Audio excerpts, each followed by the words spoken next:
Pager میں بم کیسے set کیا گیا؟ ایک تہلکہ انگیز کہانی۔ آپ کے موبائل فون کے اندر بم رکھا جا سکتا ہے اور پھر حزب اللہ پر ہونے والا اتنا بڑا حملہ۔ اسرائیل اب تک کی سب سے زیادہ طاقتور خفیہ ایجنسی کیسے کام کر رہی ہے؟ ایک تہلکہ انگیز رپورٹ آپ کے سامنے پیش کرتے ہیں۔ اپنے پروگرام کا باقاعدہ آغاز کرتے ہیں اور اپنے پروردگار کے شکر سے۔ آئیے آپ کو بہت اہم معاملات اور بہت اہم خبر کی طرف لے کر جاتا ہوں۔ پاکستان میں شاید اب بہت کم لوگ استعمال کر رہے ہیں 3 انچ کا اور 3x2 انچ کا ایک چھوٹا سا پیجر۔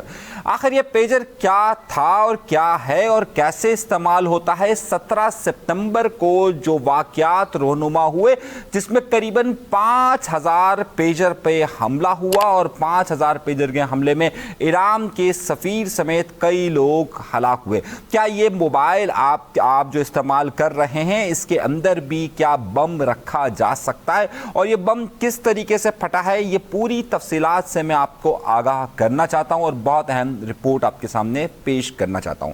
آئیے اس کو سمجھنے سے پہلے سب سے اہم بات یہ دیکھتے ہیں کہ حزب اللہ کے لوگ پیجر کیوں استعمال کر رہے تھے اور یہ پیجر کیا چیز ہے۔ جو لوگ میری عمر کے ہیں انہیں بہت اچھی طریقے سے معلوم ہوگا کہ آج سے جب یہ موبائل فون کا دور نہیں آیا تھا اس سے پہلے پوری دنیا کے اندر جو کمیونیکیشن کا تیز ترین ذریعہ سمجھا جاتا تھا اسے پیجر ہی کہا جاتا تھا۔ پیجر ایک 3x2 انچ کی ایک ایسی ڈیوائس ہوتی تھی کہ جس کے اندر میسج الرٹ آتا تھا اور اس سے آپ میسج کر سکتے تھے، لیکن اس میسج کو کرنے کا طریقہ کار اور اس میسج کو دینے کا طریقہ کار موبائل ٹیکنالوجی کی طرح نہیں ہوتا ہے، بلکہ یعنی کہ جیسے موبائل آپ جب کال کرتے ہیں تو موبائل ایک سیٹلائٹ کے ساتھ کنیکٹ ہوتا ہے، پھر اس کے بعد وہ دوسرے موبائل کال پر جاتا ہے۔ اس کا یہ سسٹم جو ہے وہ لوکلی فارم ہوتا ہے، یعنی لوکل وائرلیس سسٹم کہلاتا ہے۔ یہ ایک کمپنی اسے ایک شخص اسے آپریٹ کرتا ہے اور وہ یہیں سے اپنے وائرلیس سسٹم کو یعنی کہ جو علاقائی وائرلیس سسٹم ہوتا ہے اس کو ایک احکامات جاتے ہیں یا اس کا آرڈر جاتا ہے، کوئی نوٹس جاتا ہے اور وہ پھر متعلقہ کسی شخص کے پاس پہنچتا ہے کہ جناب یہ آپ کے پاس نوٹس آیا۔